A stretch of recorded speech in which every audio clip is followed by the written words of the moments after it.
So, Lisa Fremont's second annual Fly With Me fundraiser in support of the TADH Breast Wellness Center is taking place January 27th, 5:30 at the Dante Club. Tickets available online at eventbrite.ca. And join with me this morning is one of the guests at the fundraiser, Donnie Most. How in the heck did we get this? Donnie Most, how are you? I'm good, Tyler. Thank you. How are you? I am fantastic. Before we get started, so I told my dad, and this is the only time I'm going to talk about it, but I told my dad, I was like, so apparently I'm going to be talking to Donnie mostly next week. And my dad's like, what? What? My dad's biggest Happy Days fan in the world. Like Oh, every wow. 5:30, oh my God, 5:30 every night he would run into his room, Oh, that's great. run after rerun. So he's like, make sure you say hi to for me. So my Oh, dad says hi, Donnie Most.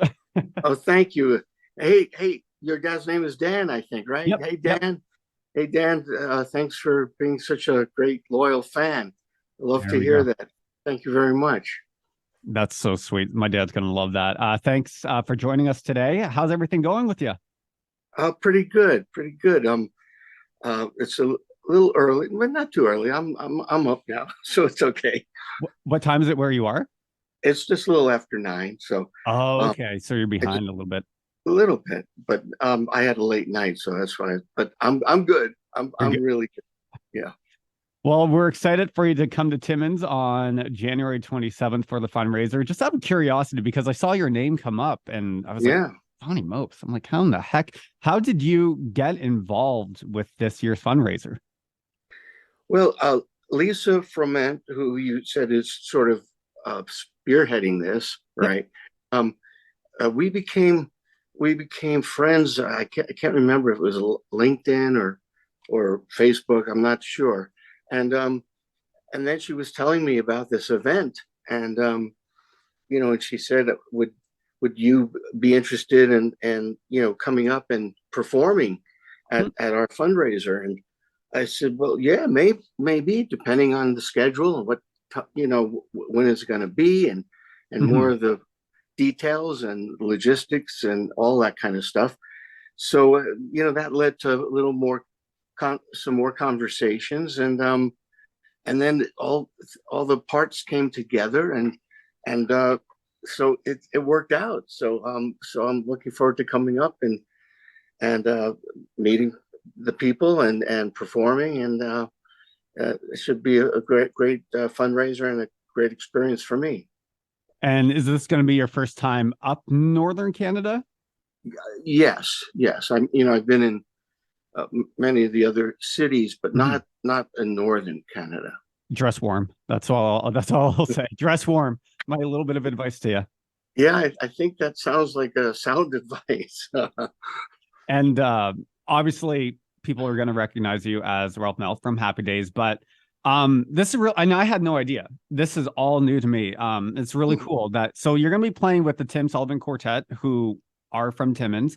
I'm just out of curiosity. Was music your first love before acting, or was it all just kind of Yeah, intertwined with each other, or how and when did you get into music? Was it later on life? Was it early or it was early. It was definitely early, and it was my first love. I was doing it before I was acting, actually. really? Yeah, I started sort of pursuing acting and singing when I was about 13.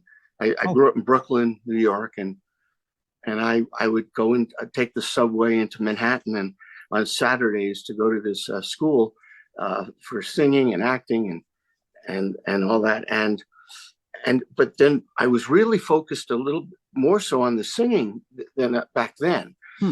And I actually got picked to be part of this nightclub review when I was 15. That we performed a nightclub act up in the Catskill Mountains, which was a resort area upstate New York, that very well known for entertainment and had lots of hotels with nightclubs. Hmm. So I was spent the whole summer performing, singing in those clubs. But then I switched gears about a year later, and I really became laser focused on acting, and I put the music aside.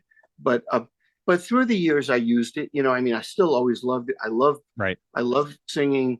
I love the music of the jazz standards, and the Great American Songbook, and all the greats who did it, the Sinatras and Nat King Cole and Ella Fitzgerald, and a big fan of Bobby Darin, and so I always, and I did some musical theater. As a matter of fact, I did a musical up in Canada, but it was in Edmonton and Okay. Calgary and Yep. Calgary. So I did musical theater.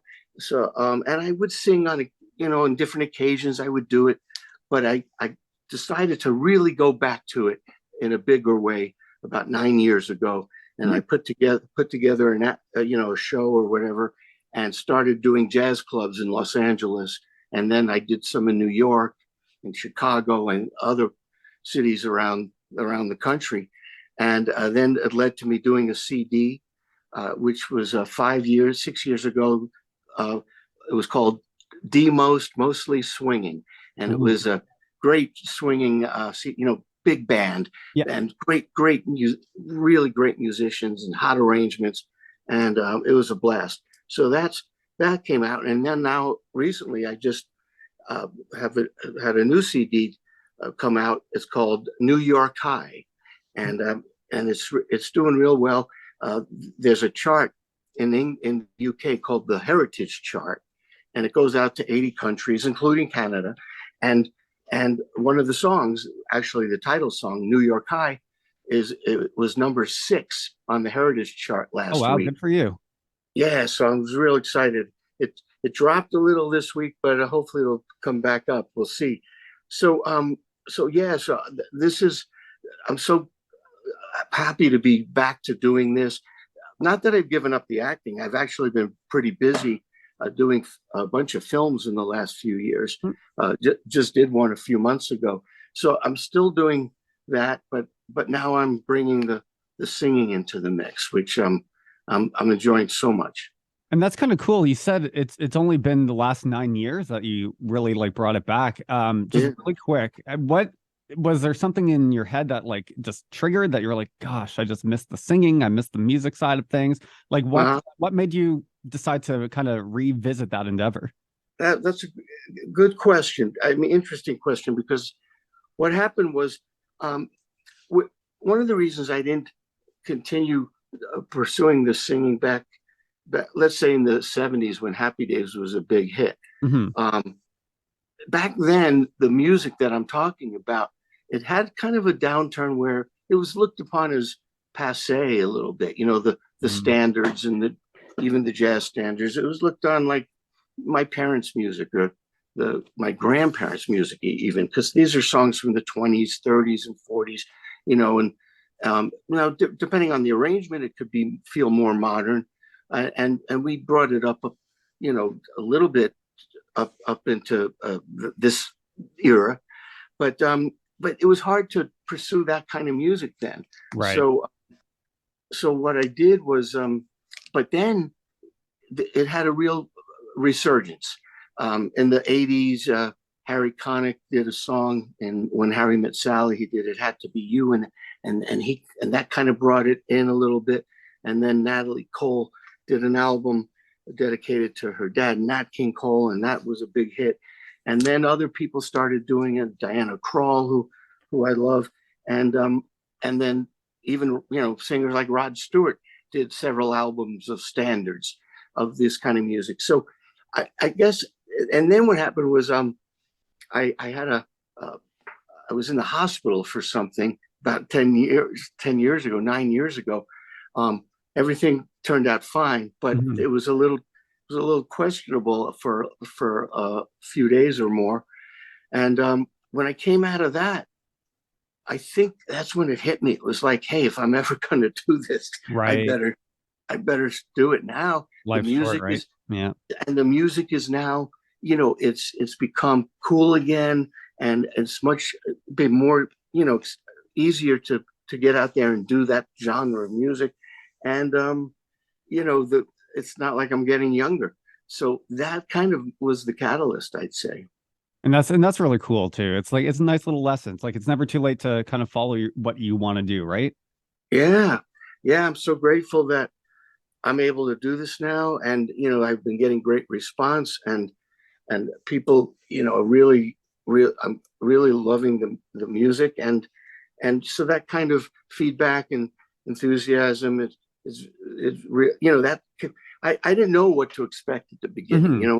When I did that first show, um, part of me knew that this was in my blood. I did it when I was young, and like I said, I'd done it periodically throughout. But this was my first real show, and um, you just don't know.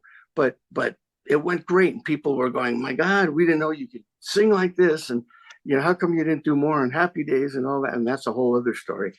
But but they were, genuinely, mostly pretty surprised, and in a great way. And so that, once I saw that, it was like, okay, I'm up and running now. That's That just awesome. pushed me to go even further with it. And just to touch on your performance when you come to Timmins in January. So, like I said, you're going to be working with the Tim Sullivan Quartet, who are Timmins based. Just when it comes to, I don't know, I guess playing with who I'm assuming would be new company for you. What does like the rehearsal time look like for you? Like, how difficult can it be to get like the synergy going between the Mm-hmm. band and yourself?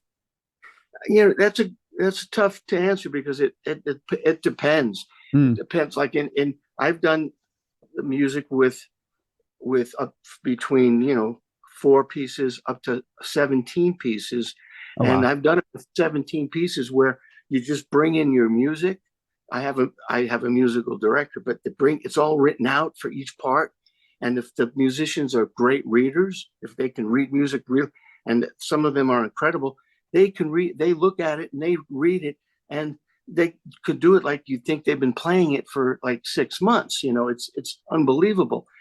But so it depends. But if you have now, some musicians might be really talented, but they're not great readers. But Right. once they know a song and all that, then they could do really well.